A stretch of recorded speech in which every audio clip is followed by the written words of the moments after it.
Welcome to the Late Game Podcast, a podcast about all things board gaming, from rolling dice to painting minis and everything in between. I'm your host, Tyler, and with me is Russ. How are you? And Kenneth. Sup? So this past weekend, I was lucky enough to get in a good amount of gaming, and on Friday night, Mark and my brother-in-law ended up coming over and we played a couple of games, including some Hellboy and Parks. Hellboy, the board game, for those of you that don't know, is designed by James Hewitt and Sophie Williams, published by Mantic Games. And in Hellboy, up to 4 players take control of the iconic BPRD members, such as Hellboy, Abe Sapien, and Roger the Homunculus. Then they explore these gothic locations and uncover these ancient artifacts in an effort to solve the various cases you're being sent to solve. It's a really solid game, but this time around, we tried a new case, and let's just say that the game did not play out in our favor. It just pummeled us. We played a case in which one of our fellow agents went missing in a peculiar location while not dispatched on an actual case, and we were tasked with finding the agent if possible. And I don't plan on spoiling anything, but I will mention that the game itself has a mechanic where you get to a certain point where the main boss fight will trigger, and it kind of depends on where you're at in the game and how well you've done, where, you know, how prepared you're going to be for this flip, but it's going to flip no matter what if you trigger it. And we were not ready for it. we got into the level, and on the 3rd or 4th turn, the game decided that we needed more opposition and triggered the boss battle. And we had no bonus materials, no objective bonuses, and we were nowhere near the objective on the map, so we fought and struggled to regain any ground, but we didn't get very far very fast at all. It was completely different from our first playthrough at TimpCon, but with all that being said, I still feel like it's a pretty amazing game, and I want to play it again with this group here. That almost sounds like the kind of situations that can happen with XCOM, the video game, where you can build up guys, and then on the second to last level, they die. And they're gone because they're like permanently dead. So it's like you've got a squad full of rookies going into like the final battle or whatever.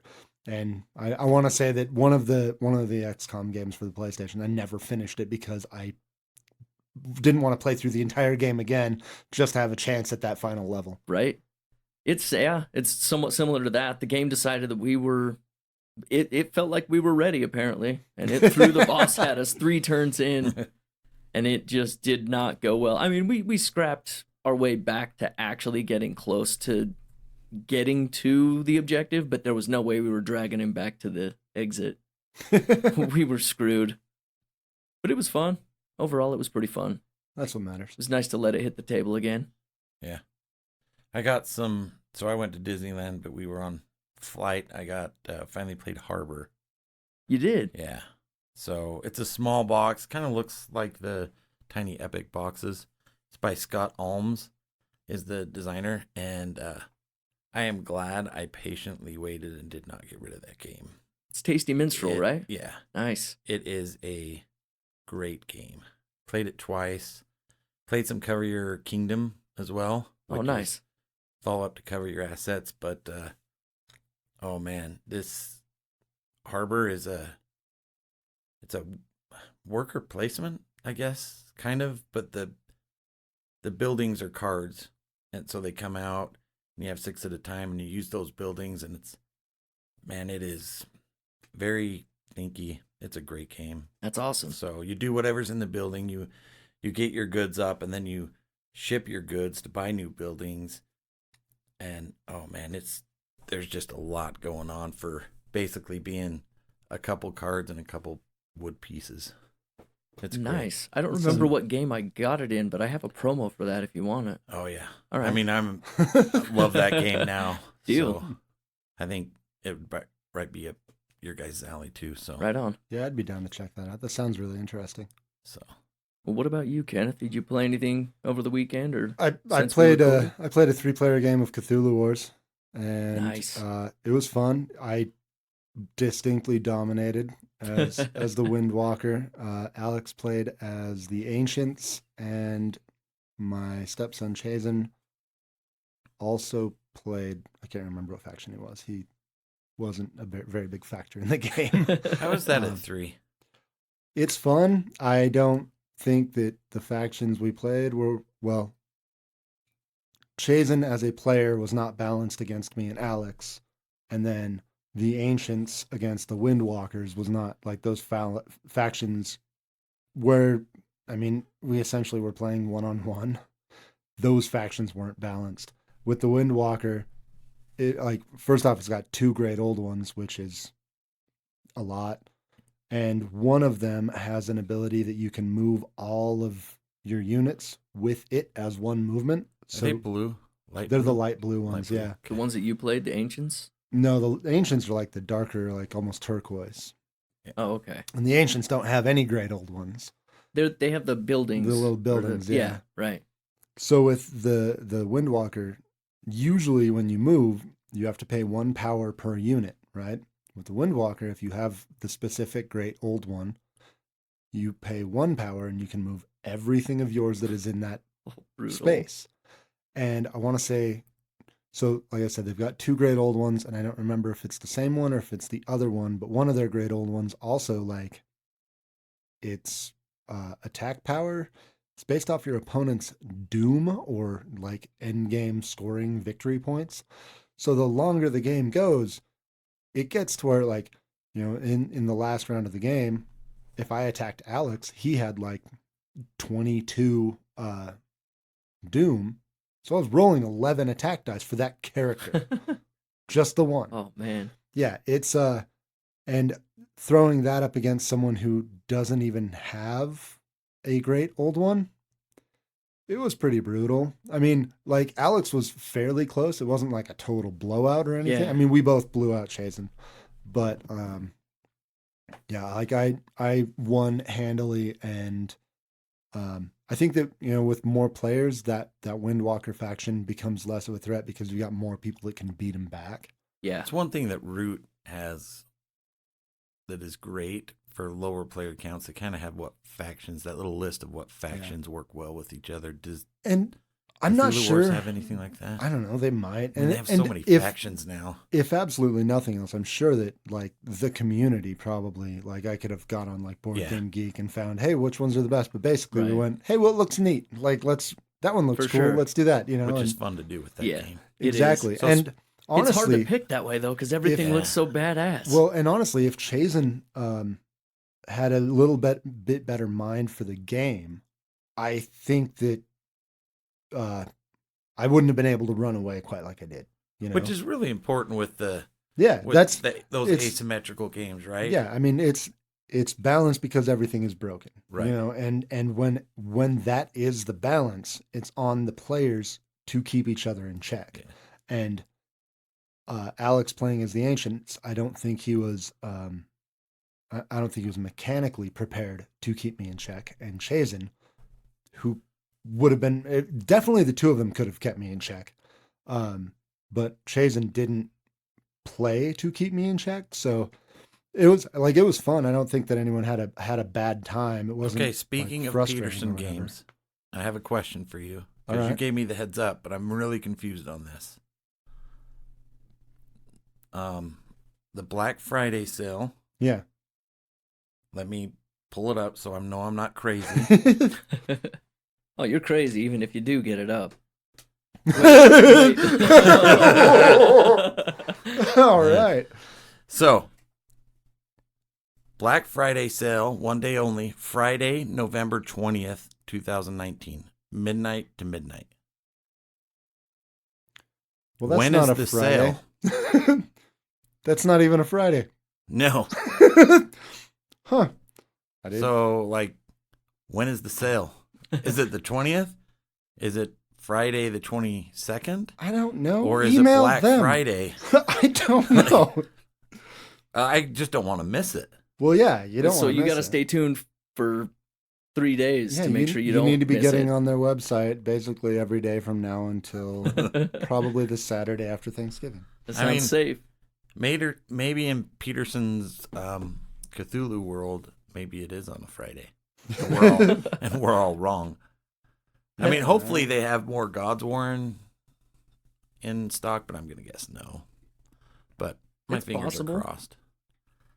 Yeah, I Speaking don't of know. God's War, with his retelling of the Cthulhu Wars he played, it reminded me of playing against darkness, and I'd like to do so that. It's again. all about knowing what to keep So did stuff you in just check. read off of it that it was Friday, November 20th? Yeah. Well, mine says Friday, November 29th. No. Mhm. Friday, Yeah, no. November 20th. Well, this says Friday, November 29th. That's the email. Mine's Yeah, I on the know. website. Well, I don't know. So the 29th.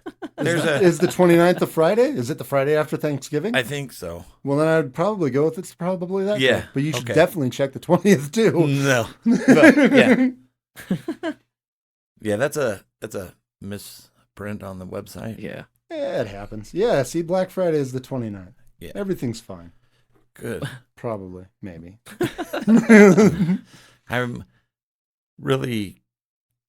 I may have a busy Black Friday, and I don't know because we're starting our remodel, and I'm like, do I order my game table next week, or do I wait till Black Friday area just in case they decide to do something?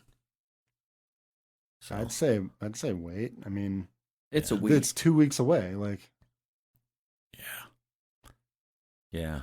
It could be but worth then it. I might not. Good chance I'm not going to get it by Christmas. I mean, good chance anyway, but really want it now. pick one. Paperuka salt. Time or money? Which one is it? Huh? We've gone over this a few times Both. lately. Both. Time or money? Both. Well, you certainly can't have both. Yeah. And sometimes you can't have either. This is true. So what else did you play? I know that you had a pretty good game. I played Cthulhu Wars, and then I fully intended almost every day to try and play the Marvel Champions, the new LCG. Did you buy Yeah. that then? Yeah. And I read the rule book, and my work schedule was just bananas this week. Like I was working extra hours. Like I usually go to bed around 11 o'clock at night, between 11 and midnight. I was so exhausted from this week that yesterday I was falling asleep on my couch at 7 o'clock. My wife was like, you're falling asleep. And then I just went to bed. Like I went to bed like 4 hours earlier than I usually do. And then I woke up at like 4 a.m, which was ridiculous. Yeah. But yeah, like this week was just a ball buster for me. So I never That's actually brutal. got to play it, but I did read through the rule book. I don't know. That game didn't interest me, but everybody seems to like it, so I think I'll give it a go. But I don't know. I might have it out in the car. That's awesome. I can Well, yeah, never remember what I pack. we ended up playing not only on Friday night, but on Sunday night. The couple that comes and plays games with us occasionally, they came by and we played through Abomination, and it was 3 new players and then myself, and there wasn't a single person at the table that didn't love the game, How which is interesting because the young lady that came and gamed with us, she's not a big fan of gore and the gruesome nature and the macabre side of games at all, but even she had an awesome time, but she also won. But that How doesn't hurt. long was it? so we screwed up some of the rules pretty bad. How different was it from our play? Not as different as you'd think. Really? It was just as enjoyable. I mean, it took maybe an hour and a half less, so it was about 2.5 hours for our first play. But with the conversations and the beverages that we were consuming, it probably ended up being closer to 3 hours, that, from start to finish, from setup to takedown. But it was another awesome playthrough, and I can't wait to have it hit the table again. Did it feel a little more balanced, not adding in meeples every single time you level up and Yeah. swapping them out? Yeah, it definitely did. There was Right on. a lot more, push and pull. I myself was in, last place, and then my wife was in last place for a little while, and then by the end of the game, we were 15 points apart from the last place player to the people that tied to win. So Nice. How did your wife like it? she actually liked it quite a bit, Right on. which That's I was always happy good. with. I mean, aside from the fact that it took as long as it did, I don't think that's going to be something that she'll be excited to reach for if we were to Well, have the a thing game is, group, every time but- you play it, it should go faster. and that's Like, what I keep trying to mention as well. practice. But it was interesting because we haven't gamed with these people for a long time, and so we wanted to play catch up, so to speak. So right after we finished that at about 11 o'clock, we started playing Crusaders. That And- game's good. At 1 o'clock in the morning, we ended up finishing up game night on a Sunday night. Monday morning, got to go to work, and I didn't realize I had drank that much until Monday morning when I woke up and was still not quite entirely ready for the day, let's say. Nice. But Crusaders again, dude. We played through that. I am in love with that game. It's so simple. Everything flows really quick. The meeples are amazing. I like the color scheme that they went with. It's another one that I can't wait to play again. Yeah, Crusaders is rock solid. Yeah, my Sunday, instead of playing games, I built another Kallax and moved games from one room to another, and yet another way in which like the week was just kind of brutal because a whole bunch of like pick things up, walk around, pick things up, walk around, and like I didn't realize it because like I've my job now, I mostly just drive around in a truck. I'm not like out climbing trees and doing stuff that's physical. So like Monday, I was like, oh, my hamstrings just hurt. Right. Ooh, it like hurts to walk. This blows. Well, now that I'm cutting molds and stuff, I had a similar reaction to when I was raking leaves last weekend. I was like, oh my God, why am I so sore? What is this? Oh yeah, I sit on my ass all day. Yeah. And now I'm working. Weird how that works. Yeah, But- good times. So how was Disneyland in the California trip? Awesome. Nice. I love Disney, so it was pretty great. A little crowded Friday and Sunday, but other than that, it was 20-minute waits, everything. Nice. So, Well, we're about to head out on our own California getaway. So we're not going Disney route. We're going to go see the Niners-Packers game, and we're going to we're going to try to hit up the Winchester Mystery House, ooh, my wife wants to do Nice. that really bad. as well as visit the Rock. So Right on. hoping to we actually have tickets for that, so that's not a maybe, that's a guarantee. We're going to go enjoy the wonderful prison on the island. Yeah. So- My wife has watched a few documentaries on that house. She's always wanted to go. Yeah. I've been a fan of it since So I saw a couple of those, little docs on TV or whatever when I was young. yeah. Seems pretty badass. Some crazy lady putting together rooms that go to nowhere to make sure that the ghosts don't get to her. Yeah. That's Pretty right up cool. my alley. Yeah. Right on. Well, this week we were planning on talking about 2-player games because overall it was going to be just Kenneth and I recording, but we lucked out, and because of delays in schedules, we were able to get everybody here because Russ just got back yesterday, so we're still going to go forward with the 2-player games topic, but we're going to go at it with 3 people. Yeah, it's not quite as cute and funny. Like, No. we've only got 2 people. We're doing 2-player, but yeah, like that was the genesis of it. And then I had work stuff, and you had other stuff, Yep. and it ended up being Friday. And Russ was like, "So, what's going on Friday? We're recording, man. You want to You go?" in? We've talked about a lot of games so far on the podcast, and I feel like we've left out that one type of game for the most part, and that's 2-player games. Now, there are a lot of great 2-player games that we haven't mentioned yet, and this episode's going to be the place that they finally get mentioned. So, what 2-player games stand out for you? What about you, Russ? So 2-player games for me, I always run into the problem if it's a 2-player only game. I don't want it to just be Two- combat card game like Magic or something, right? Where it's just like, oh, I'm Yeah. gonna fight you, you're gonna fight me. Yeah. So for me currently, and I feel like somewhat obligated, even though I talk about it every episode, but I have over 50 plays of Wingspan at 2-player. So, And I just got the expansion today. So it makes a great 2-player quick, like 30-minute game. Yeah. And it doesn't change play at all. So it's a very solid 2-player game. You don't lose anything with only having 2 players, and it's not just combat. Like, it's not like, oh, I'm going to attack you now. Yeah. Which isn't a bad thing. I don't want to make it a bad thing, but 2-player games kind of fit into that a lot. It becomes a kind of a predictable 2-player game type. Yeah. So, well, that's cool. Yeah. Well, I think one of my favorites it's not strictly 2-player, and we've talked about it being fun at 4, and we actually played a 3-player game the other day that I really enjoyed, but primarily it's, touted to be a wonderful 2-player game, and that's Santorini, designed by Gordon Hamilton and published by Roxley Games.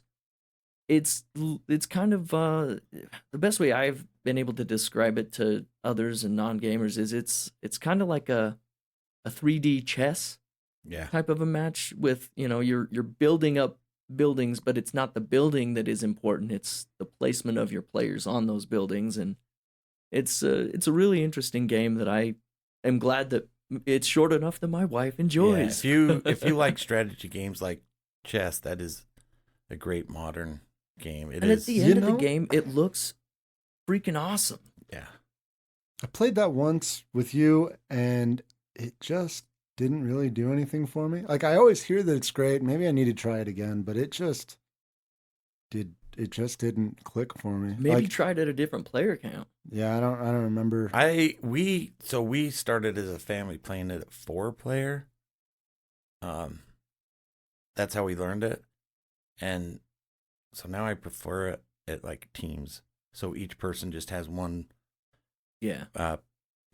character to move. But the greatness of that game isn't necessarily like what you do, because you move and build. It's kind of the strategies of like setting up a hole. That's how like Hive. I was gonna say that's how a good 2-player abstract is. Yeah. I mean, that's the strategy of what you're doing is why chess has been around for like ever. Right. And the god powers are so cool. They are. It adds a nice replayability to it, and some variety in the different ways that you can go about structuring that win. Yeah. Which makes it extra fun. I haven't done anything with the Golden Fleece, but I've heard it's pretty good too. I painted it. Oh, nice. But I don't know. You kind of leave it in the middle, and then it radiates its powers, if I can remember. Basically, like, everybody gets to use kind of the power of the gods. Interesting. Something like that. Okay. So I haven't used it either. But the base game's suitable enough for us. Yeah. So. And you can usually pick that one up really cheap on clearance somewhere, Target, those kind of things. So I've even seen people picking it up for like $7 at Walmart. Yeah. If you like the strategy abstract 2-player games, that's a good one. Definitely. So, what about you, Kenneth? Well, so 2-player games, there's, as a whole, like, honestly, I think that 2-player games are an essential part of like the growth of any gamer.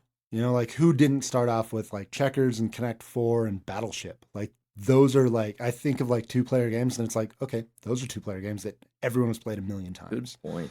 And chess, obviously.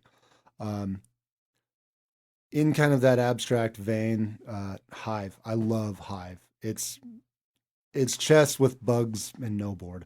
I love that game. It's so good, and it's such a brain burner. And you can pocket, like, literally just take it with you. Yeah, I've seen a video of someone playing it at the bottom of a pool.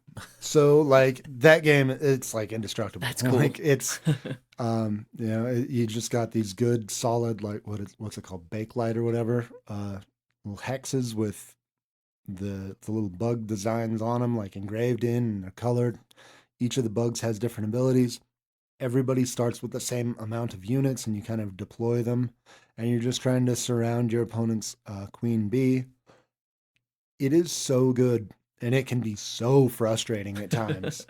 And I dig it. It's just great. Like, it's been a while since I've played it, but that was a game that for a good long time lived in like my lunch bag for work, and like on a lunch break, sit down in someone's yard and play on the sidewalk. Like That's awesome. not too many games that you can just be like, yeah, sure, No. like let's just sit down and just play this on the concrete because these pieces can handle it. Yeah. And it's that portable and it's that easy, like because I've got the pocket version.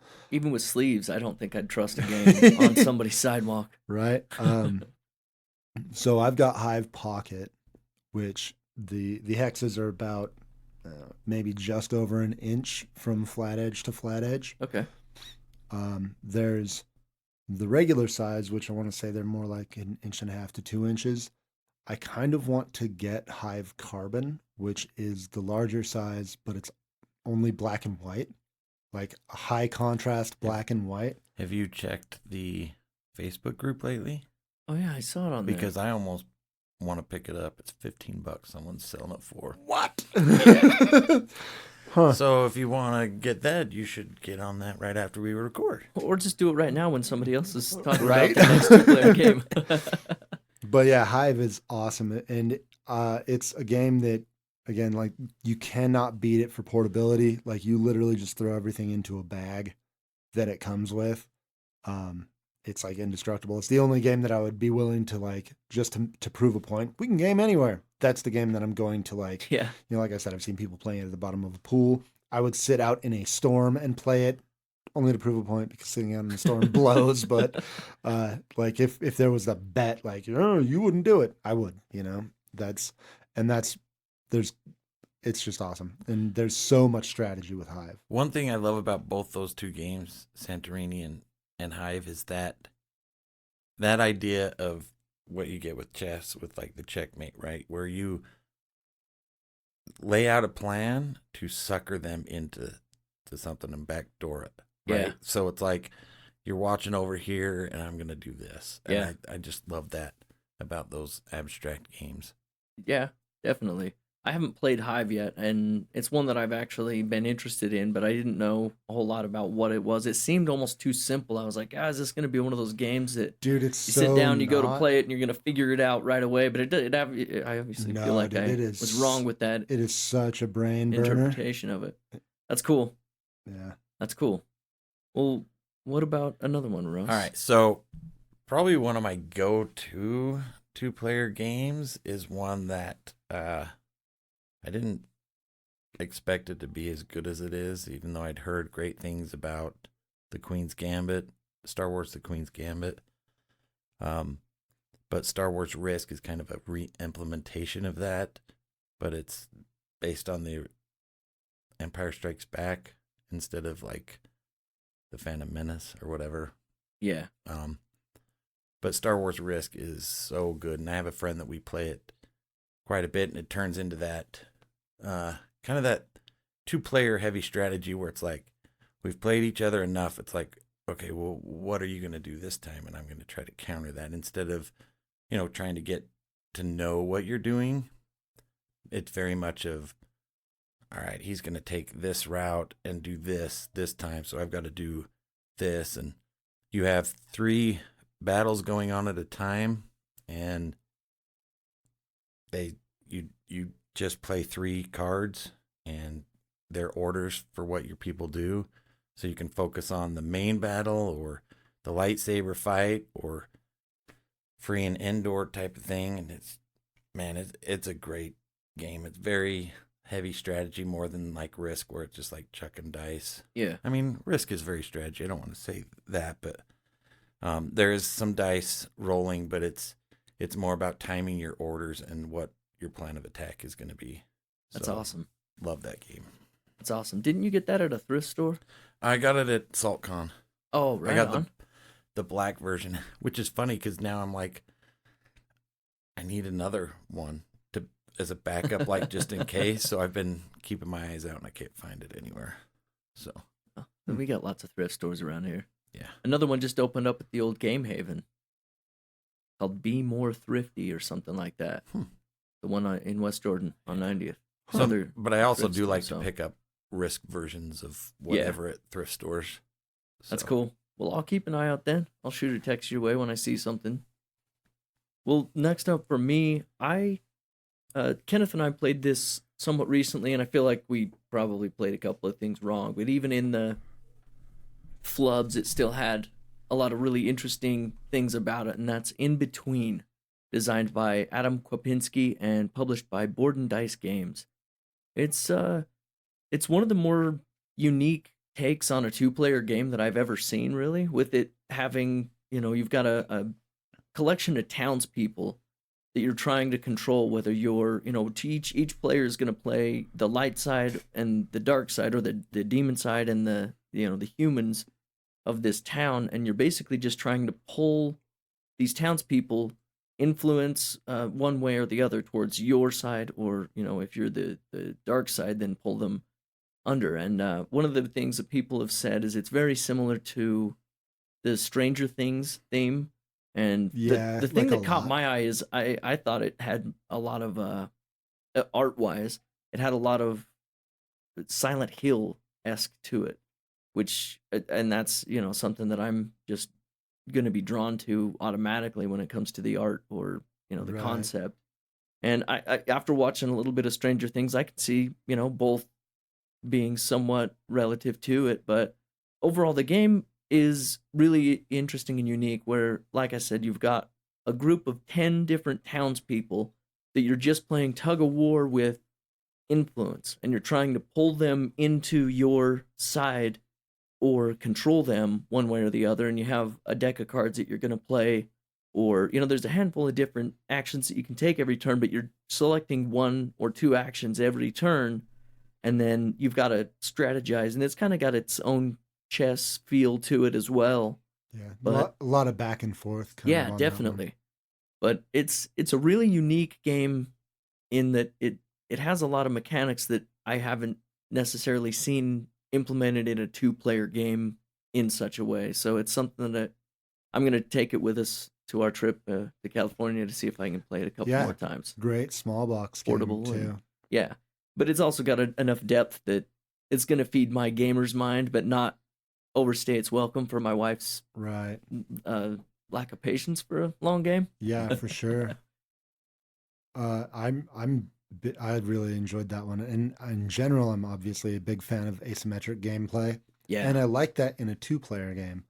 And another game that we've played recently that was awesome and very asymmetric and purpose-built for two players is Claustrophobia. Like, that game is just awesome, and it's quite the opposite of being a small box, because that box is huge. Yeah. With all the different demons and all the different scenarios and stuff, but like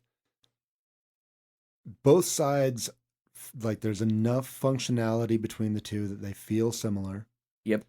They're not perfectly balanced. They are definitely different and present different challenges and stuff. It's a really good time. And you played that once, right? Yeah. So thematically, though, I think it needs to be asymmetrical, right? You don't want the humans to have the same abilities as the monsters. Yeah, that no, I just mean, doesn't like, make sense. Similar to like Raptor is another asymmetric two-player game that, I mean, it's, aside from the fact that there's a handful of minis and they're both board games, has almost nothing in common with Claustrophobia. You're not rolling dice; it's all cards and But like I'm a big fan of that asymmetric gameplay in a two-player game, and I really like the way that me and Tyler did with Claustrophobia. Of like, I played the demons, I beat him.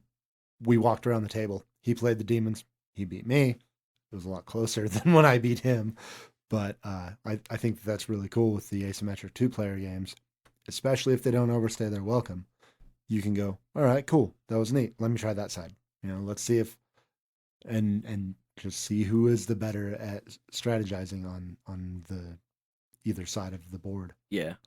And Raptor would be another good one for that. With Raptor definitely clocks in a little shorter of gameplay. Yeah. But Raptor's really fun if you haven't played it also. That's a really solid two-player game. Yeah, I've wanted to play that, but Claustrophobia is on my want list now. Hopefully maybe this upcoming board game sale we have locally. Actually, maybe I can find it. Yeah, solidly one of my most enjoyable experiences with Kickstarter. Yeah. We're kickstarting this game, it's on the boat. Yeah. That's awesome.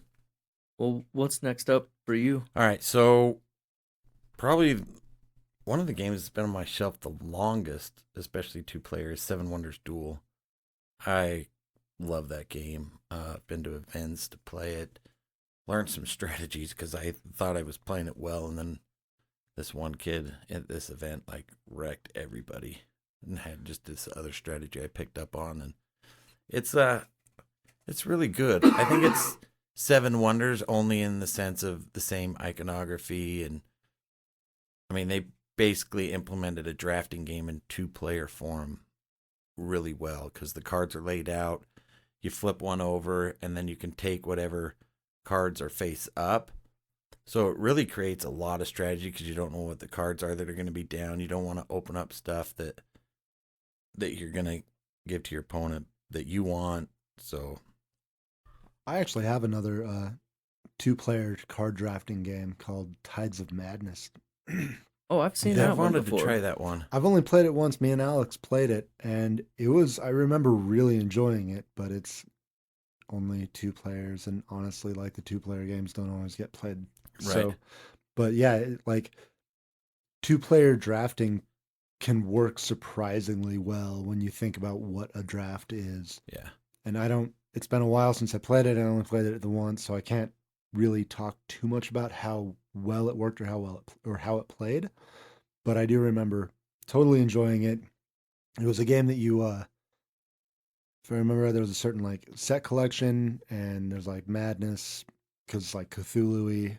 It's based on it was a spin-off of Tides of Time, I believe, is the other game that functions similarly. But it was one of those games where at the end of the game you kind of tally up everyone's score, or possibly at the end of each round or whatever. But yeah, it was really fun too. That was a good time. I remember playing with Alex. Yeah. So like it is surprising when a game can take what feels like a multiplayer mechanism, Right. and apply it well and distill it down to a 2-player format. Have you guys played Seven Wonders Duel? I haven't played regular Seven Wonders either. Yeah, Duel is just it's you have multiple ways to win. You can win military, you can win science, or just by points. And there's just a lot going on there, and I've played it a pretty high number of times, and it's just really good. There's a lot going on there for a 2-player game. I've heard so much good about Seven Wonders Duel. I've actually considered picking it up, even though I didn't like Seven Wonders. Yeah. I've heard it's a completely different game as far as the type and the style and the feel of it. But obviously there's still some stuff that's going to be in For common. sure. The iconography, Yeah. basically, like just wood and the Yeah. But I've type heard of more cards. praise actually coming out of Seven Wonders Duel than Seven Wonders itself.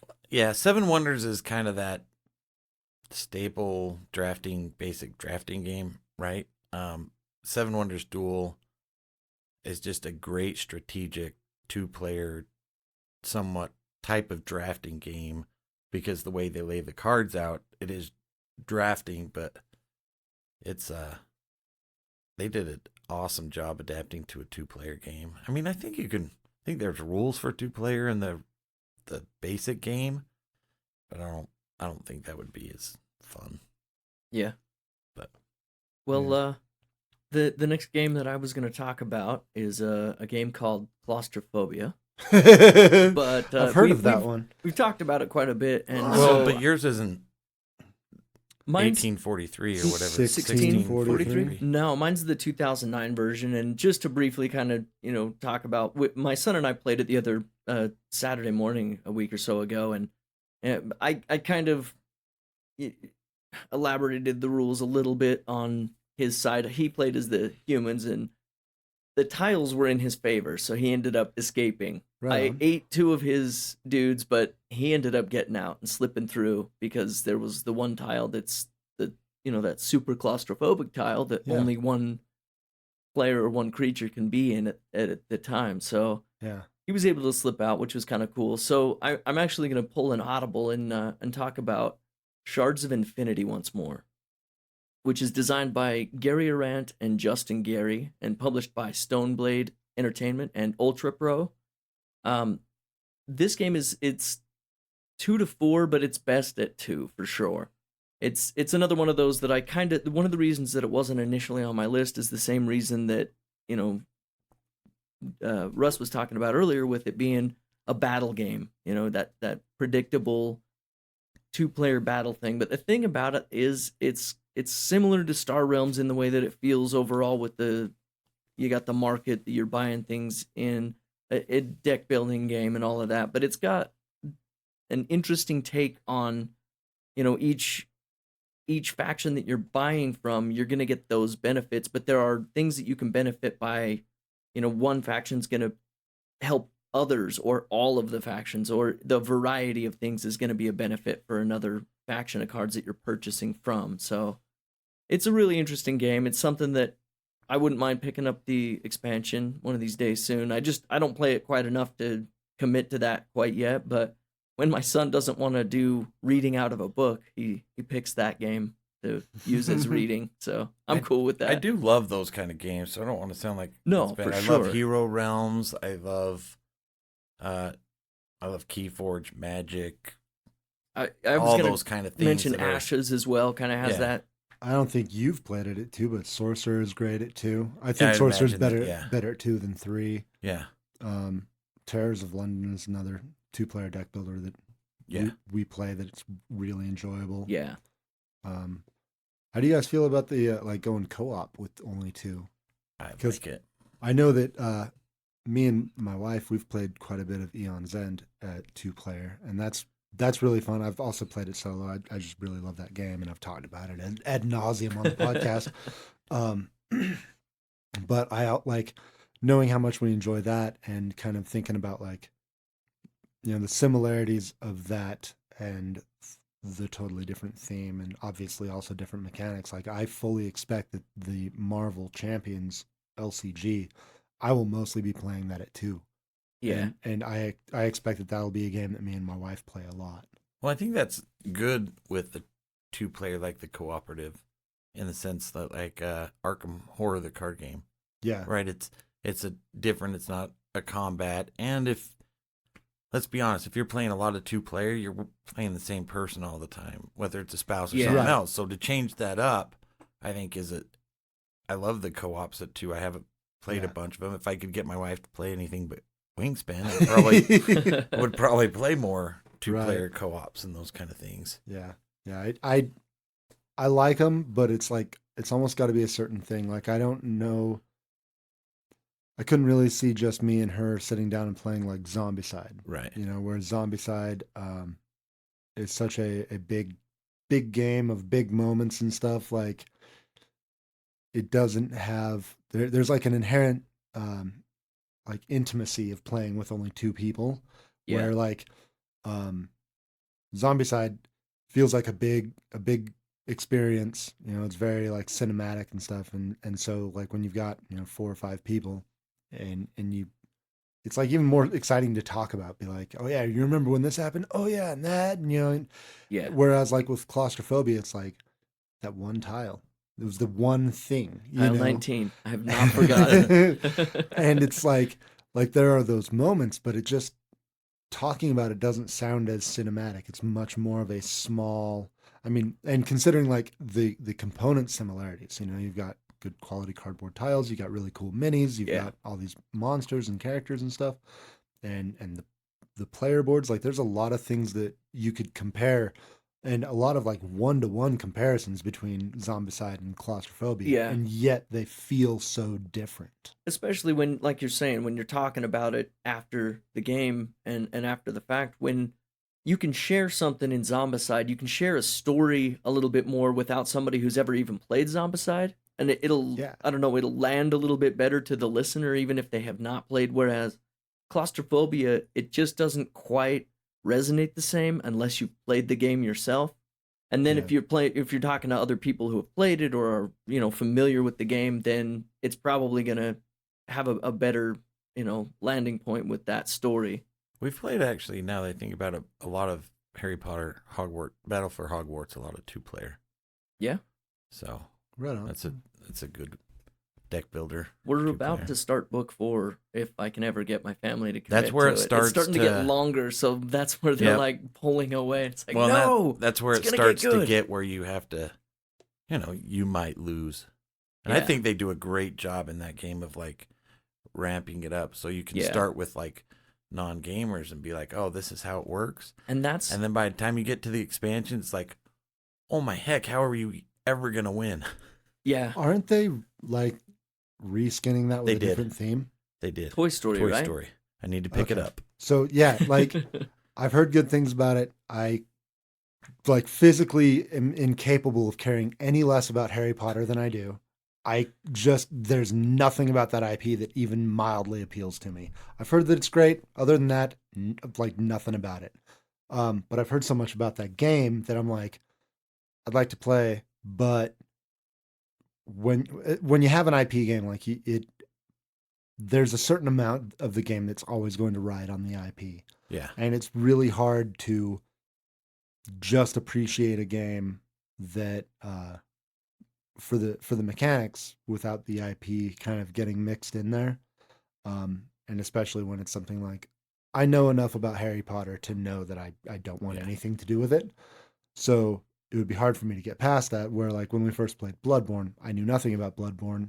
The card game helped me get more into the video game. The video game got me more into the card game. And now I've got a like $300 and something pledge coming from Simon for a miniatures game and a Bloodborne tattoo on my arm. But with Harry Potter, like I just couldn't possibly I care think that less. game shines a lot with the IP.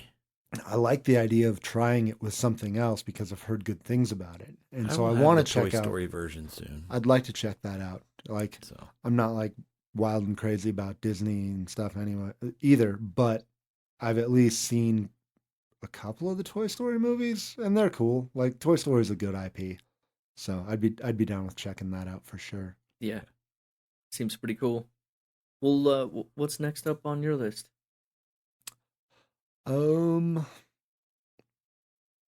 Wow, I'm drawing a like skip me for a second. My brain just like totally shut down. It's all I'll that go- work you've been doing lately, man. Yeah, dude. I'll go, Yeah. we've been talking a little bit about little box games here and there other than Claustrophobia. Yeah. I'll lay out a big box, it probably is my biggest box. But it's a 2-player only, and that's Hate. It's a Really? That's 2-player only? yeah. Kind of. So Well, yeah. So it's a unique 2-player. So it's a 2-player in a play, but you have a chronicle where you can have up to 6 people playing, but each battle is 2. So the way I kind of describe it is, it's like Risk, right? You have this map of this world. I haven't played Risk, but keep going. And it's like you will- Cthulhu Wars, but with cubes and boring and kind of. I mean, Okay. I'm like on board. it's like one of those territory control games, but instead of being like, oh, this against this guy, you roll, it kind of zooms in, and it's like a 45-minute battle of like a microscopic view of that territory with, plateaus and that kind of stuff, and you have your characters, and you activate each character, and Okay. when you do, it's unique in the sense that at the end of a battle, which doesn't really last too long, there is a lot of strategy, and I really like it for that. But it's pretty simple combat. But what happens is, at the end, anyone that was knocked out, killed over, that wasn't dragged back, but just laid down, you have to roll for their scars. So you roll dice, and depending on what the dice show, you get a scar, and that would go in your, kind of like Mystic Veil with like clear card sleeves, Okay. and would damage that character for the next battle. Like, so they might be missing a limb. Right. So their movements impeded. You carry over your Impeded. battles, wounds, and things. Yeah. Interesting. Unless I knock over your guy and drag it back and use him for food, then you would have a new guy the next time. So there's cannibalism? Yeah, but you wouldn't have him for the next Dude, battle. did You would you- have him for the next battle. So it's kind of this, and it would give me resources to. I want to make my army better and better, so I need to get resources and hate tokens and all this. So it's kind of this, like, it's called a chronicle, but it's like this legacy style of battle game, which is why I got it. Which Sounds I pretty like. brutal. So Dude, did you not see the like Kickstarter video from when Hate was on Kickstarter a couple of years ago? No, Okay, so I we're was going not as into board gaming at the time. we are going Unfortunately. to watch the funniest advertisement you have ever seen after we are done. Okay. And then Root roasted them so hard. Oh, yeah. Root just absolutely took the piss out of them, and it was awesome too. Like, two of the best videos in board gaming. Like, I would put those two. You kind of got to watch them together to get how great they are. Yeah. Is like right behind the dude reviewing Hero Quest. Those are the best videos in board gaming. Yeah, I love that Hero Quest review. So Hate wanted to go like, super hardcore. yeah, really hardcore, and then the community kind of made fun of him, which is great. Yeah. But it's a fun game. The minis are amazing, but the game is fun. I have a friend that we're playing the Chronicle, and it's good. I'm getting Seems my kinda cool. trash kicked right now, but So all the way to the opposite, like literally as far opposite as I could possibly think of. My Little Pony. No, Oh boy. no, come on, man. I don't know if that's only 2-player. I think it is. I've seen a lot of guys over at Haster's playing it. All right, yeah, maybe. No. It's like Magic, sort of. Oh, like the TCG? Yeah.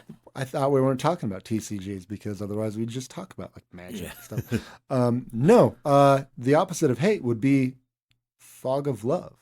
Oh, I was gonna talk about that. You just totally stole my game. Good. Don't worry. That it game happened is. to me. I'm 2 for 2. What's up, guys? Fog of Love is such a cool game. It's like it's So almost unique. it's it it's is. one of those like it's almost not so where I have said that I feel like Exploding Kittens isn't even a game because I don't like it and it doesn't feel like you're doing anything. Fog of Love almost doesn't feel like a game because it's such a unique experience. It like there's an amount of like you can role play with it. There's like super relatable like content to it. The gist of the game is Couples therapy. Like, that probably sounds bad. Like I'm I mean- not trying to make it sound bad, but I wouldn't be surprised if the root of this game started with like role playing couples therapy. It could be. I mean, so you've got 2 unique characters, and your character has, oh God, it's been a while since I've played. There's, you've got a career, you have, like Basically a background. you've got like, your outward qualities that the other person, assigns to you. So like, you could be assigned with like, you've got beautiful eyes, you've got giant feet. And it's kind of like the idea for those is like, what's the first thing that you noticed about this person? Yeah. Your beautiful eyes and your giant feet. Like, and then you've also got like a hidden flaw, like your some things the center Selfish of you, whether it be like you're too giving, or you're jealous, or you're competitive, and then like you have so the game plays out over like a series of scenarios with like little questions that you ask one another, you both vote, and then you throw down these pretty sweet little poker chips Amazing onto components. oh yeah, just gorgeous components and a ton of white on the board and the cards, and it just pops on the table. It looks great. So you're changing these different attributes of like the total relationship. So and you're looking to land in a certain zone on these different attributes by the end of the game.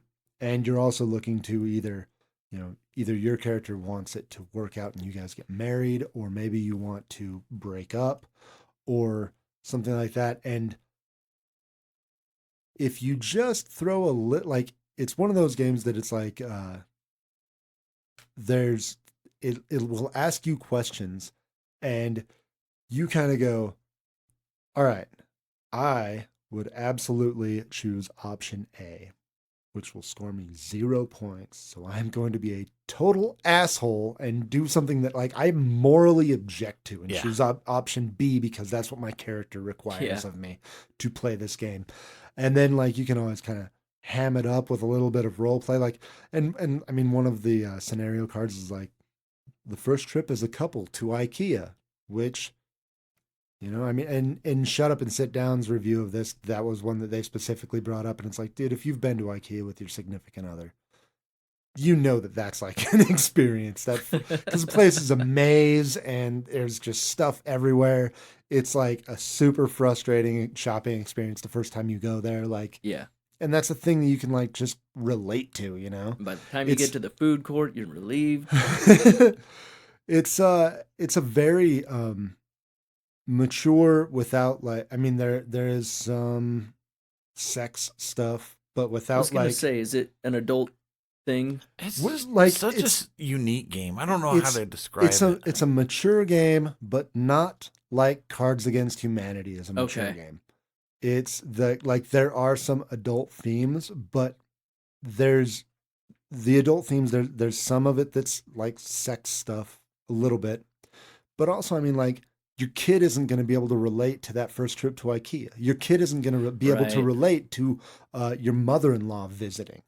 So, and those are things that are in the game, and that's mature content. Like you have to be matured to some degree to understand the dynamics between you and your significant other's parents. Right. So it's awesome though. It's such a good game. With that game, I think it's important to embrace the role playing. Oh yeah. If you ham it up, dude, it gets so fun. If not, it's a game where you're trying basically to predict what your partner, because it is a co-op game, kind of. Like it can be, but sometimes it's right. Not. Right. Depending, if your motivations don't line up at all, like you are directly in competition with each other. As an example, my wife struggles to play the game because she cannot detach from the character enough to be like Ken was saying, like, I don't want to choose this. This is like not a good thing to choose. Kenneth, morally object to the thing that I am about to do as this character. Right. Yeah. Don't be Kenneth, be the character. Ken and I played a pretty fun play of it. Yeah. And it's a game that I've heard stories of people like, playing it at a convention or at like a more public game night. Watch. And people just sort of sitting back going and like looking at each other's hidden information and being like, doing that thing of like, oh girl, you could do so much better. Like, my heart is breaking for you. Like, this is such an abusive relationship. Like that sort of thing. Like, and then you've got your friends involved, and then it's just like, that like leaning on each other. Like, why would he do this? Well, he's kind of a bastard, and like, it sounds kind of cool. It's a bizarre game because it was a Walmart exclusive. Yeah, that's weird. The components are amazing. Yep. And they don't sell it on their shelves in the store. It was only online. Yeah. I was gonna say I haven't seen it. It's just weird to me. And they cleared it out at like super cheap. Well, and then they re-released it with like, so the initial cover had the traditional, like, it's very like abstracted art, but it's pretty. Yeah. It's pretty abstracted art. So there was a male silhouette in blue and a female silhouette in pink. And there's a lot of like blue and pink in the game. They re-released it. It's probably been a year ago now, with like 3 different covers. One with a male and a female, one with 2 females, and one with 2 males. Because yeah, I think I saw that. And like as you're playing, even in the original version that I have, you can choose to have your character just be male or female. Like that's inconsequential because it's not about like, It's about the character. yeah, it's more about than it's about the gender. character and it's about relationships Okay. and all of that. Like, but it's a blast. It's It such sounds really it's unique. such a cool It's game. probably on all my shelves. It's probably the most unique game I have. And when people That see is- it, they're like, "What is that?" I'm like, "It's a fun role playing, What's- I don't know, relationship game." Yeah, like, what's funny is like, so I want to say my wife saw either me and you playing or me and Alex playing, and me and someone playing it, and she was like, she just like immediately was like, got no interest, whatever, like, because she's not into the more story type games, you know. But like last weekend when me and Alex ended up playing Cthulhu Wars with my stepson, she even was like, "So you and Alex didn't play your love game, huh? You've got those expansions that I know," like, because I want to say Alex ordered the expansions, and I was like, "Yo, let's save on shipping and like order 2 copies of it, and I'll split it with you." She was like, "You guys got the expansions for your love game. How come you didn't like play your love game?" Like borderline making fun of me, and I'm like, "Whatever, lady." oh, I think it's You know? hilarious because I guarantee you there are gamers out there that are totally out of the comfort zone to play like 2 guys playing that game, or Yeah, you yeah. know, No, that's like, and that's it's hilarious. That's like what's the funniest thing Oh, about yeah. it, you know? I mean, like It's easier to detach for me with that. Like, oh, this Yeah. is just I'm just playing this. yeah, I don't know that I'd want to play with my wife because It was interesting. it's a relationship and yeah. So, have you guys Yeah. heard of Consentacle? I've heard of it. It sounds, it's not exactly the same, of course, because it's not so much about the emotional side of the relationship, but Consentacle is a 2-player game, a cooperative game, where one side is a curious human and the other one is a tentacled alien, and you're trying to have consensual. Yeah, see, that one's all about putting tentacles inside of a person. Yeah, you gotta Like try graphic to build stuff. trust and But the overarching thing is it's all about like building consent and building trust and building yeah. that. Even if they can't communicate easily, they're still trying to explore, Yeah. which is Where- interesting. It kind of reminds me sort of the same thing, at least along Yeah. the same lines. Yeah, with the big difference there is that one is, from what I understand, Consentacle sounds like it's very much a cooperative game. You're working toward making it happen. Hmm.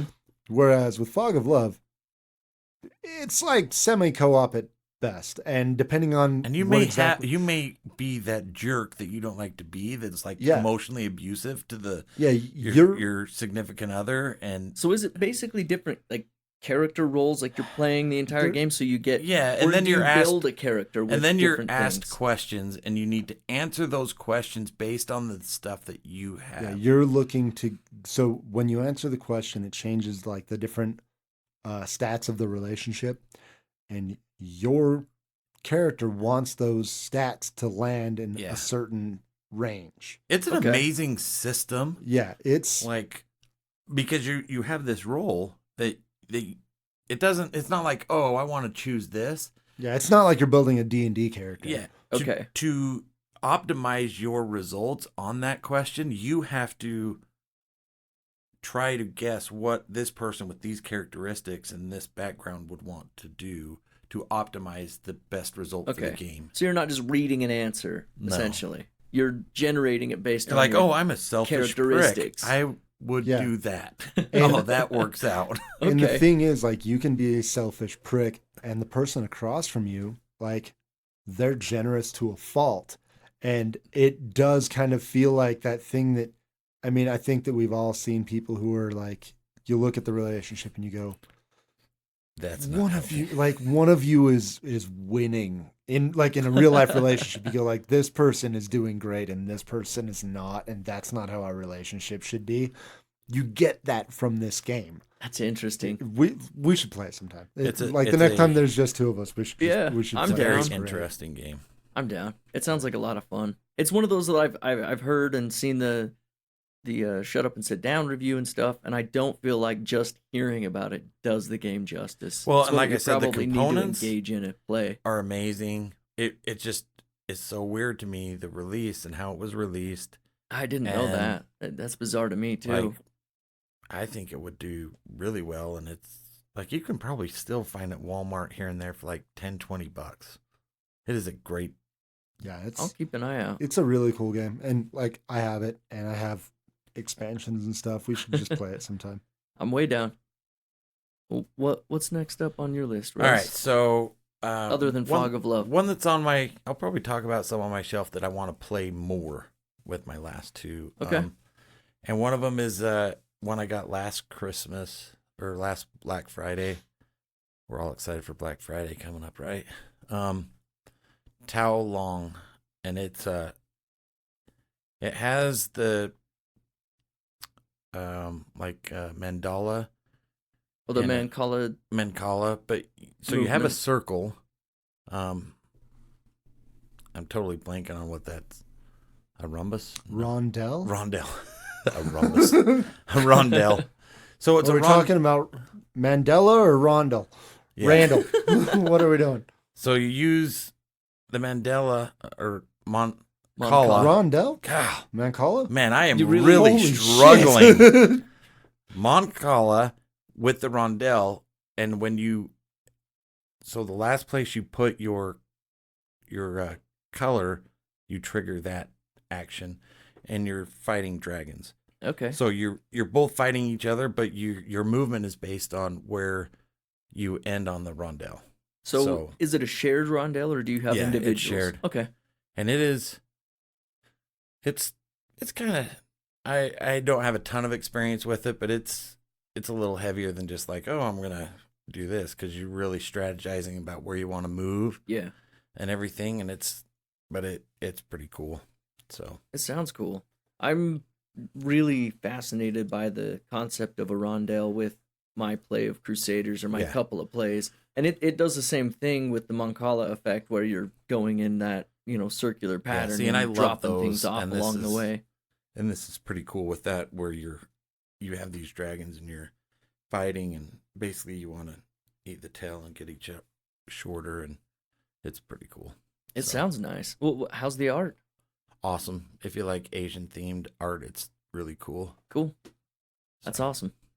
Well, the next one up on my list is one that Kenneth mentioned briefly, but didn't get too in depth, so I feel like I can actually elaborate a little bit on, and that is Raptor, designed by the Brunos, Bruno Duty and Bruno Cathala, and published by Matago Games. And this game is super fun. I've played it a handful of times with my son, and I kind of played down to his level when I played those games, and as the Raptors, he always wins because he's actually really good. I really shouldn't be playing down to any level because he kicks my ass by the end anyway. But I played it with Mark, actually, before my brother-in-law showed up, and that was one of the more engaging plays of any two-player game that I've played so far. It was a really nice battle. It came down to that very last turn. Either one of us would have won if if he didn't see his exit. I was about to get there, and the only thing that just drove me nuts is every time I was playing the Add More Scientists card, he played the same damn number, so it just negated everything. No turn. It's like, no, I need that. There's only 2 of those in the whole deck.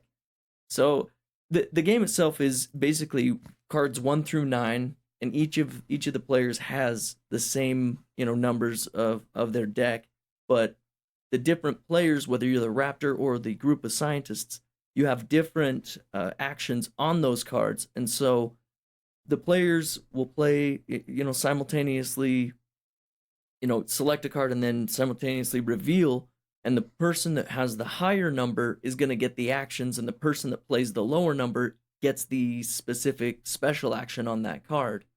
And you'll play, the difference between is going to be how many actions the higher number player gets to move or use their actions that are in their specific faction, so to speak, whether they're the Raptors or the scientists. And it's a really unique take on that, deduction game of I've got to figure out how many cards has he already played and what numbers can I expect coming out next, and there's just that really fun tug of war going on. And then the board itself adds to the fun because you've got obstacles, the rock formations and things that you can't go through, and you can only move in, the straight lines and horizontal lines. There's no diagonal movement whatsoever, and you got the fires as the scientists, and you can scream at or eat scientists as the raptors, and each player being so asymmetrical makes that game that much more fun. And I can't wait till I can play as the Raptors so I can win the damn thing. Yeah, that game is awesome. I've played it. I've only played it a couple of times. I've played with Alex, and I've played once or twice with Chazen, my youngest stepson. And it's just a solid asymmetric, but it feels pretty balanced. Like I've never felt like, in the like 2 or maybe 3 times I've played it, I haven't felt like someone was running away with it. No, even when I was playing down to my son's level as far as his understanding goes, I felt like, there was one move on either side that could have really, helped me. But again, I still haven't won the damn thing. Yeah, that happens. It does, but not for long. I'll play Raptors next. Yeah, dude, just go hard at him. Take him down. Show him who's boss. He'll love it. So what's up next for you, Kenneth? Probably one of my recent favorites for a 2-player game, and probably in my own collection, the strongest competitor against Hive is War Chest. I love that game. That game is rad. It is so cool, and just the way that everything about it, I love, except the board. The board is garbage. Just get a play mat. But everything else about the game is amazing. You've got really nice quality poker chips. You've got all these different units that you can get, and you have, it's been a minute, 4, I believe, units on each side. 3 or 4 different units on each side, each with different abilities and different ways that they work. And you're trying to control spaces. It's not just about trying to go head to head and beat the other person. Yeah. You have to like tactically fight them when you need to control the space, and you've got to be controlling like 4 spaces or whatever on the board. Right. And it is just a solid abstract strategy game, very much in the same vein as chess or Hive. Yeah. But with a little bit more variability, where I could see me figuring out a way to draft or do random teams, because there's a total of, I think, 16 units, and if I remember right, or like 16 unit types, and you play with 4 per player each game, so you're only using half of what's in the box. Do you know how many cards there are in it? Well, as far as like those, each player is going to get like 3, right? Based on how many of the different types of... So the cards determine what the unit does, and then the units are chips. Right. And there's I want to say between 3 and 5, depending on what the unit is. And it says like on their ability card, it says how many chips there are for that specific unit. And it's a bag builder, like you're drafting these guys out of your little pile, and you're adding them to a bag, and you use the chips for everything, whether it's to deploy new chips, or you have to have like a chip that matches one that's on the board. Yeah. And like use it so that you can move or make an attack or do the ability. And there's just a ton of decision space in a fairly like constrained environment, where each time you dig into your bag, you're only pulling out, I believe, 3 chips, and you got to do something with them. And it's just great. It's a fantastic strategy. So I'm wondering how hard it would be to like print like a plastic playmat for it of some sort, just to make a pub version of the game. Get some plastic cards printed up, because that's really the only thing holding it back from being able to spill a beer on it and it being totally fine. Yeah, I mean, I've sleeved mine up, and I wouldn't be I ain't afraid of getting neoprene dirty. You can throw it in the washing machine. That's true.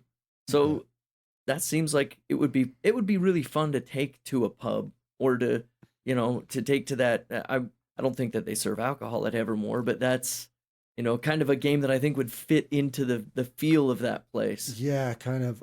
It's one of those few games that I could see like taking to, your grumpy, old-fashioned dad's house. Yeah.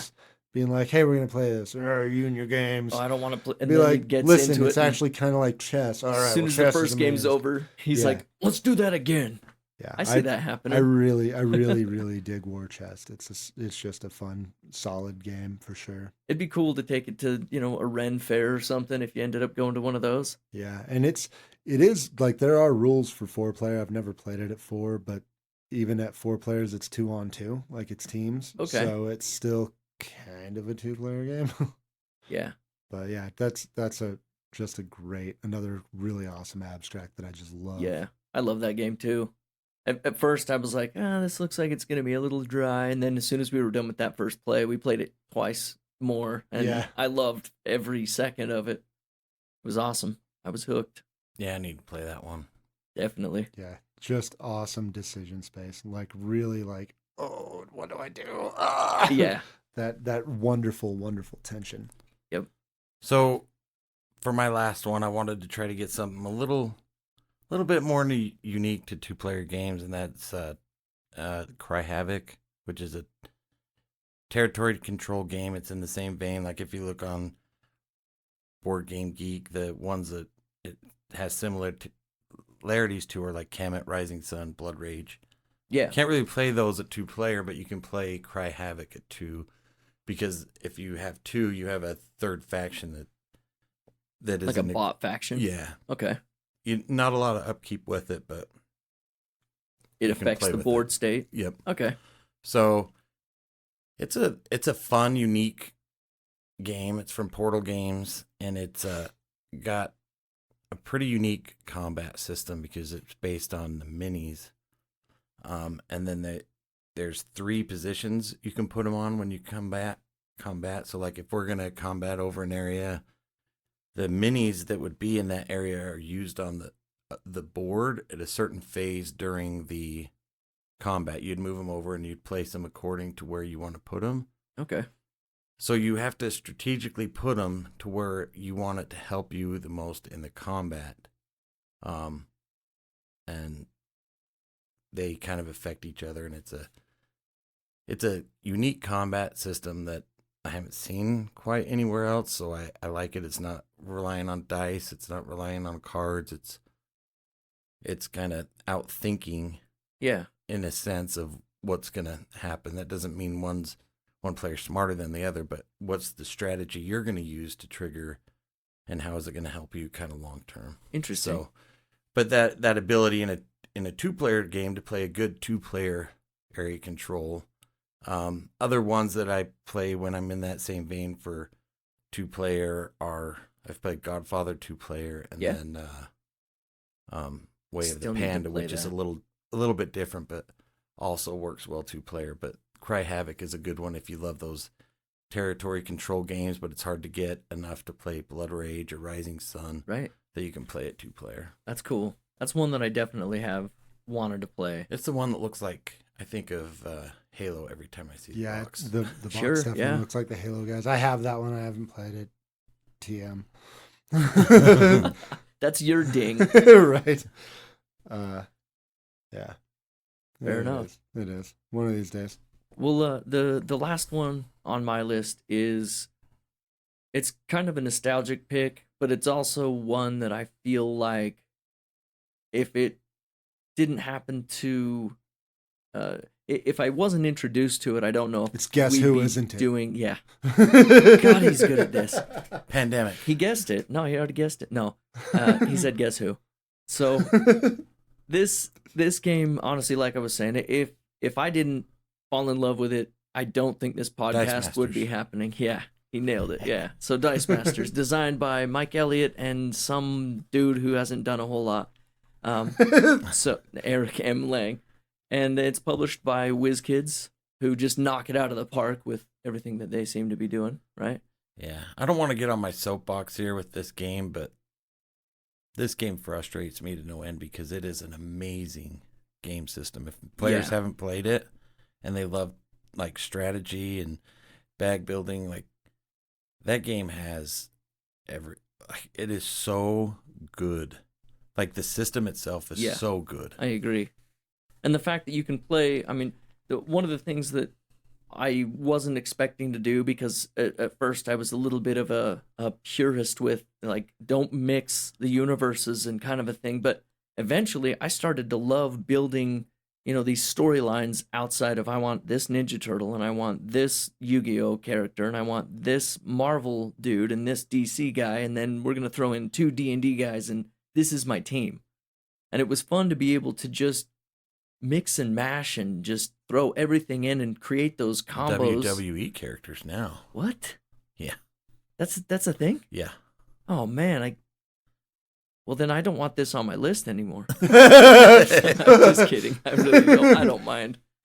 But overall, I completely agree with you. The game itself was amazing, and it's still I've had a hard time even wanting to get rid of what I've got, because I'm still in love with the concept of playing it and the nostalgia of looking back in the nights that I stayed up playing with my brother-in-law, or that I'd be coming to tournaments and playing with you guys. And that's something that helped break me out of my shell, was coming and playing this game with you guys. So it has a lot to say about the game itself, as well as the community that it cultivated, which is sad because they didn't really seem to do much for that community after a while.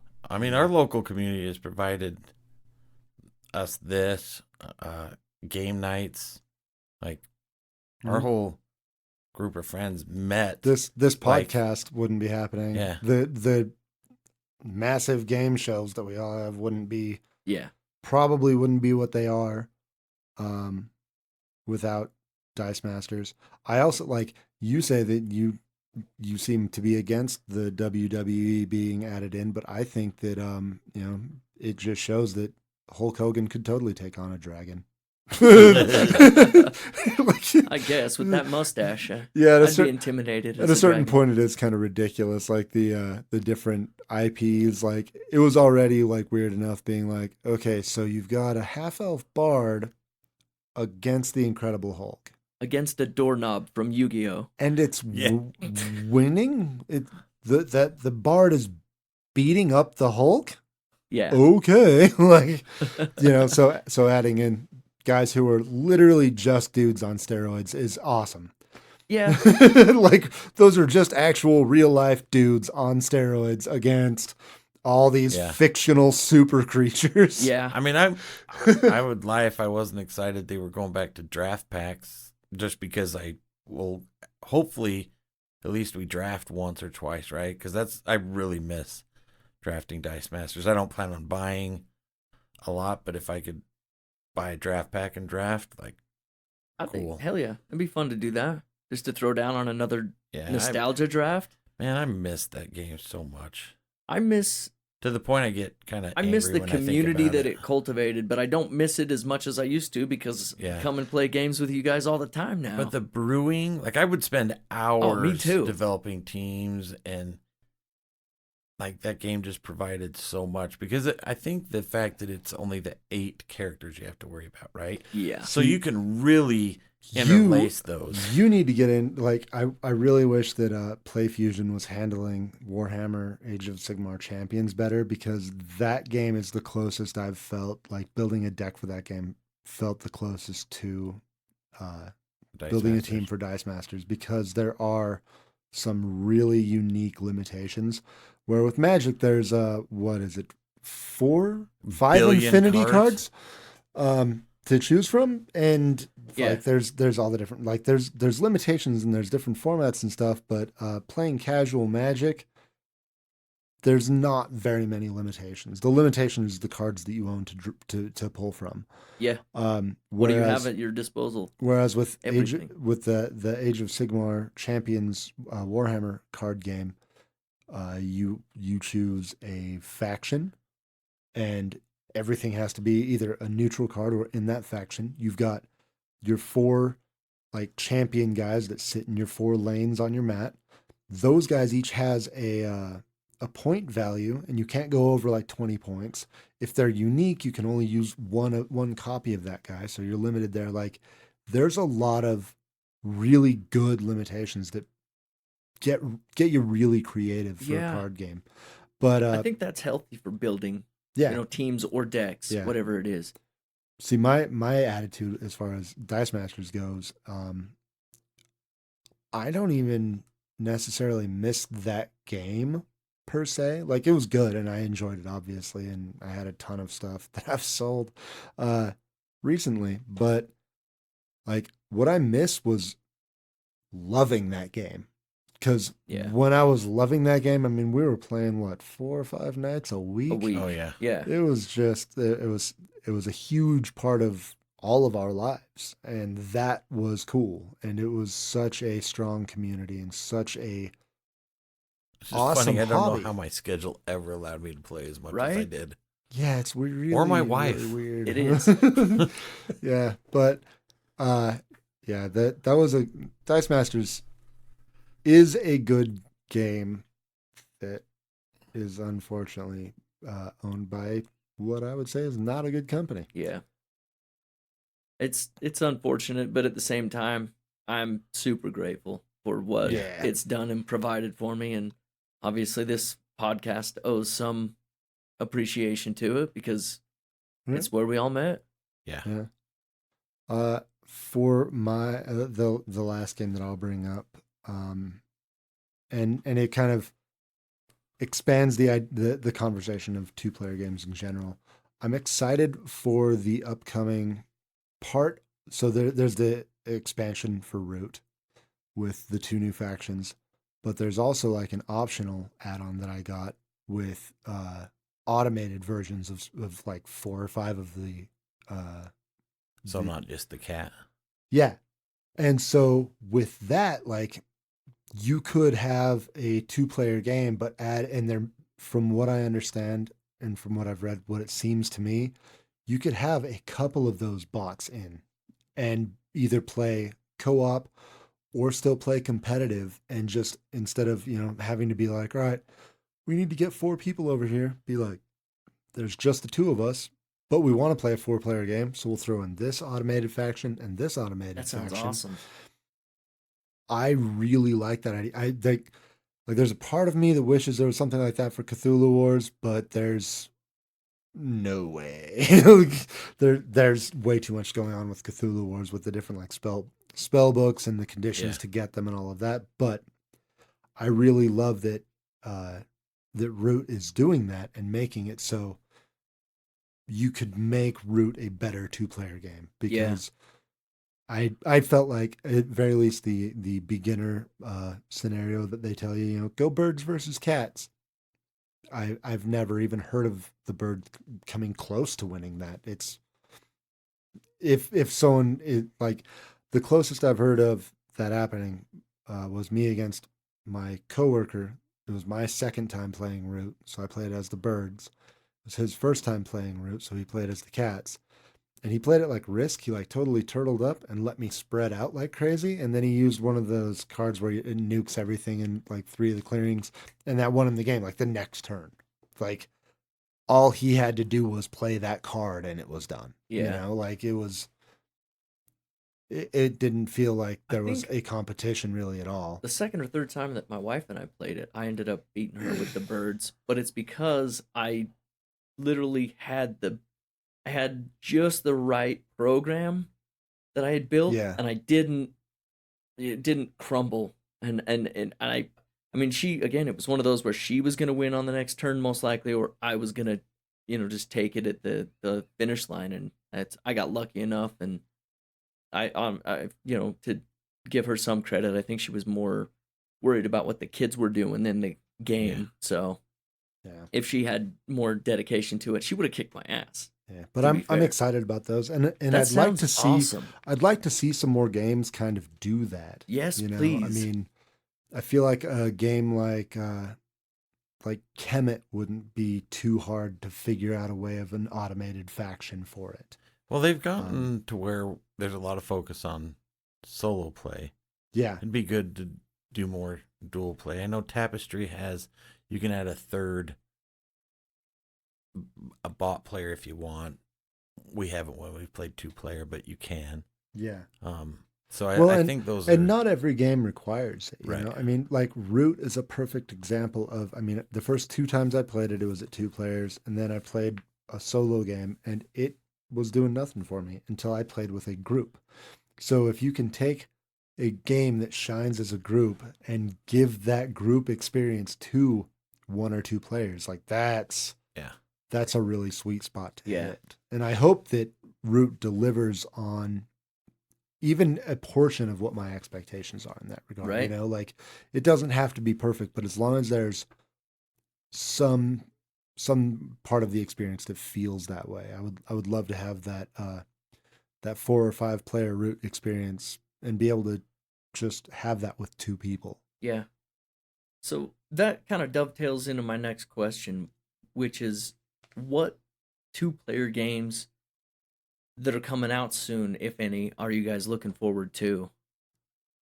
Trying to think of what I have kickstarted. Right? I think that 8-bit, is that 2-player? I want to say that's up to like 4 and it's a co-op. Yeah. So for me, it's more looking at those like co-op type games. I'm Yeah. really excited for the new Keyforge stuff that just came out. But you know, I'm not super excited about the Marvel like everybody is, but I'm willing to listen now that it's getting so much excitement. But I tend to look for more 3 to 5 player games than 2. Just anything 2-player, as weird as it sounds, anything 2-player has to be something really different because I have so many good 2-players. Honestly, I mean, for me, like 2 player is almost the hardest player count. Like I mean, my wife will play games and stuff. Like I have someone, but often if me and my wife sit down to play a game, one of the kids goes, "Hey, I want to play," or you know, if we go to game night, it's very rare that there ends up being only 2 people. So it's like, I like having a good handful of 2-player games, but I don't often look for them. And they've got to be outside of the norm in the sense that not Magic or Right. you know, just a straight combat game. Yeah. And that's just a personal preference. I mean, again, I really enjoy Magic, but I don't want every 2-player game I have to just be a mimic of it for sure. Yeah. So I agree. One 2-player game that my kids taught me in standing in line at Disneyland is rock, paper, scissors. But then you're holding your opponent's hand, and if you lose the rock, paper, scissors, you get to slap their hand. Yeah. That's pretty fun. See how, like, when you said standing in line at Disneyland, I was picturing either the slap game where you put your hands out, with palms they up, played that, and then they've got their hands palmed down on top of yours, and you're trying to slap the back of their hands. Me and the kids do that. Yeah. Or like bloody knuckles, same thing, but you're whacking each other's hands with fists. Yeah. So my little guy was Micah. The next day, he'd been playing it with my older, the 20-year-old, a little bit, and the 20-year-old had bruises on his hands from Micah. It was pretty funny. Yeah, those are fun, and yeah, I honestly can't tell you any 2-player games that are coming out soon that I'm really excited about. Yeah, but I like when a good game has a 2-player option or feels good at 2 players. Yeah. You know, I'm excited for the Wingspan expansion. Yeah, there you go. That's your biggest 2-player game. It plays up to 5. Well, on that note, I think it's nice when you got a game that has, the varied board, the 2-sided board, like Crusaders, for instance. It's got a 2-player only side, and then the other side is for 3 and 4. Since that came up, and it's got the same color scheme and a similar flippable board, and it felt really great at 2 players. Gates of Delirium also hit that mark really well. That's true. Like that one. You guys did play that at 2, huh? Yeah. And it felt really good. And there was there wasn't an active faction like that you put in, but there is. You put another faction on the board, and they can influence your scoring when you get a gate and you score an area. That third faction can influence that to some degree. Well, and you're going to be spending cards not against your opponent, but against the non-player to get things out. So you're shuffling through stuff that you would otherwise probably be more wise to play against the opponent and let them clear out the guys. And now that I'm thinking about it, it was a solid 2-player experience, and I fully appreciate like whether it takes a small tweak of the rules, like with Gates of Delirium, sure, or if it's some sort of automated thing like the upcoming Root stuff, or if there's just a 2-player variant that feels really good, because there's games that it goes down to 2, but you don't want to do that. And then there's games that it's like, you can play it at 2 and it's solid. It's also solid at 4 or 5 or whatever, like any game that is 2-player is always a good solid option. And I like when a game has that. It's almost as appealing to me as when a game has a good solo version. Yeah. Definitely.